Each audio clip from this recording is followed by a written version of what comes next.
السلام عليكم مشاهدين، مرحبا بكم في هذا الفيديو. نتمنى ان شاء الله تكونوا بخير وعلى خير. بسم الله على بركه الله. كيف كتلاحظوا اليوم عندنا الوصفه ديال البرتقال. بسم الله على بركه الله. عندي قشره البرتقال او قشره ديال التين محكوكه. غادي نحك قياس ملعقه ديال قشره البرتقال ولا مبشور البرتقال، وهكا غادي كيف كتلاحظوا نوريكم ولا نشارك معكم الكميه اللي عندي. قياس ملعقه فقط باش نديروها هذا. وهاد البرتقاله هذه اللي حكيناها انا غادي نعصروها ولا نعصروا العصير ديالها كيف ما تلاحظوا معايا، وغادي نعصر قياس كاس ديال البرتقال كيف ما كتلاحظوا، ونعاود نتلاقى بكم ان شاء الله. وإلا كنتوا أعزائي أول مرة كتزوروا القناة ديالي، ما عليكم إلا الاشتراك في القناة وتفعيل زر الجرس باش يوصلكم كل جديد ولا كل فيديو حطيته في هذه القناة إن شاء الله تشاهدوه. وهكا إن شاء الله غادي نكون شاركت معكم الوصفات اللي هي سهلة واقتصادية وبسيطة اللي متوفر عندك في المنزل ديالك. وكيف ما كتشوفوا هذه هي الكمية اللي أنا غنشارك معكم من بعد. تابعوا معايا لآخر الفيديو إن شاء الله باش تجيكم الوصفة كيما هذه اللي أنا كندير. هذا الكيك البرتقال هذا اللي كيجي رائع، ما كنديرش البرتقال مكمول، وانما تابعوا معايا لاخر الفيديو. عندي جوج بيضات هنايا كيف ما كتلاحظوا. سبق لي شاركت معكم لاكيك ديال بيضه واحده، يمكن لي نخليكم الرابط في صندوق الوصف واللي حاب يشاهد معليش. وهكا كما كتلاحظوا عندي كاس سكر حبيبات، وغادي نتابع بقبصه ملح ولا قليل من الملح فقط باش يتعادل الذوق. وهكا غادي نخلط كل شيء ولا الخليط كامل. وما تنساوش تبارطاجيو الفيديو مع الاهل والاصدقاء ديالكم، وما تبخلوش عليا بلي لايك ديالكم. كنشكركم بزاف على المشاهده وعلى الاراء اللي كتشاركوا معايا عبر التعليقات. وكيف كتلاحظوا غادي ندير كاس زيت نباتيه. اختي الكاس اللي عبرت به السكر هو اللي عبرت به الزيت، وكيبقى السكر حسب الذوق دائما.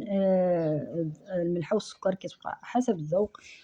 هناك اللي ما كيبغيش السكر ولا عنده اعراض، الله يشافي الجميع. كيف ما كتلاحظوا غادي ندير كاس ديال العصير البرتقال كيف ما كتلاحظوا هو اللي عبرت به الزيت والسكر. وهكا خواتاتي غادي ندمج العناصر كامله. وما تنسوش خواتاتي اي استفسار اي اسئله جات على بالكم خليوا لي في التعليقات ونجاوبكم. وهكا غادي نتابع العمليه. كيف كتلاحظوا معايا هذه هي الملعقه ديال قشره البرتقال او مبشور البرتقال، وغادي نحرك او ندمج هذا الخليط هذا. وعندي ضروري اختي تصفي الدقيق ديالك. عندي كاس دقيق كيف ما كتلاحظ، وعندي جوج ديال الساشيات ديال الحلويات او ساشيات الحلوى فئه 8 غرام. عندي جوج هي 16 غرام، ولا جوج ساشيات يعني كيكونوا عبار واحد ديال الحلويات. هكا كنحرك ولا كندمج كل شيء. وفي هذه الحاله هذه اختي اخي استغنينا على فاني وعلى اي مواد اللي هي ما نعرفوهاش. وكيف كتلاحظوا مازال جاري شويه ولا سائل شيئا ما. كندير هذا نصف كاس. عينك ميزانك دائما اختي. كاين الدقيق اللي كيشرب وكاين اللي هو كيبقى كما هو. كما سبق لي وقلت لكم ضروري عيننا ميزاننا. وهكا حيت هذاك المغروفه ودرت هذا باش تشوفوا القوام ولا نشارك معكم القوام بهذا الخلاط. وهكا غادي تكون العجينه ديالنا جاهزه باش نديروا المول. كيف ما كتلاحظوا اي مول عندك اختي وكندهنوه بالزيت نباتيه ماشي ضروري.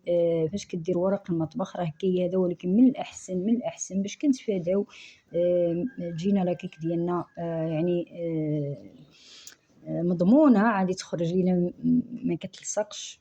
وهكا غادي ندير الشوكولا اللي انا شريته مربعات وقطعته قطع باش ما يجيش الفيديو طويل، حاولت نقطعه قبل. وهكا كندير نصف الكميه حسب اختي اللي عندك اللي متوفر. يمكن لك دير الزبيب، يمكن لك دير الكاوكاو او فول السوداني اللي هو يكون عندك محمر ومهرمش، ولا اللوز ولا اي حاجه عندك في المطبخ ديالك اختي اللي تجيك. وكندير النصف الاخر او النصف نصف الكميه اللي بقى لي. ما تبقى بكل شيء بحرتيت بكل شيء كنديرو تبارك الله كتجي راقيه هاد لاكيك هادي. ونتمنى هاد لا فيديو ينال الاعجاب ديالكم مشاهدين الاعزاء، وما تنسوش خوتي خواتاتي ما تبخلوش عليا كما سبق لي وقلت لكم بلي لايك ديالكم ما غادي تخسروا والو، ولكن غادي لا فيديو يستافدوا منه اكثر الاخوه والاخوات.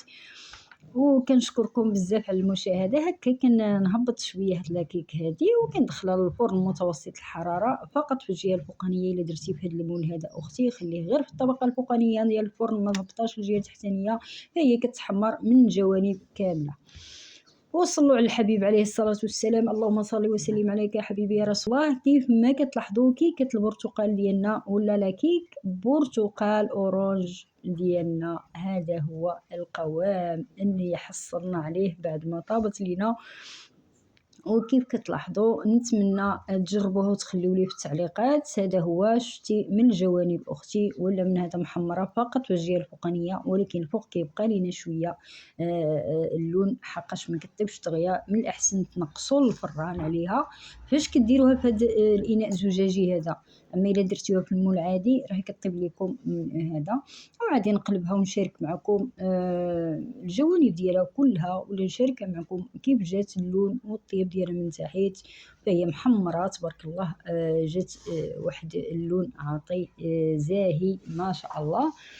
كيف ما غادي تشوفوا معايا تابعوا معايا ان شاء الله. الا كنتم مازالين معايا حتى لدابا فانا كنشكركم بزاف على المشاهده، وما تبخلوش عليا كيف ما قلت لكم بلي لايك والبارطاجي والاشتراك في القناه. وهكا عادي نكون قلبتها وحطيتها في اناء تقديم عفوا. وكيف كتلاحظوا خواتاتي هي هذه غادي نزينوها بالقليل من السكر بود ولا سكر غبره. وهكا خواتاتي ما عاديش نبارطاجي معكم من داخل، ما عاديش نشاركها معكم الطريقه من داخل لان عادي نصيفطها بعض المناسبه عادي نخليها مكموله ونصيفطها. فقط شاركت معكم الطريقه ولكن هي راه كتجي فريمون تبارك الله ما شاء الله. وكيبقى تزيين اختي اخي حسب ذوقك. انا عندي هنايا قطعه البرتقال ولا شرائح البرتقال اللي هي واحد مكمول، واحد القطعه قسمتها على جوج، وهكا كندير ليها ورقه النعناع.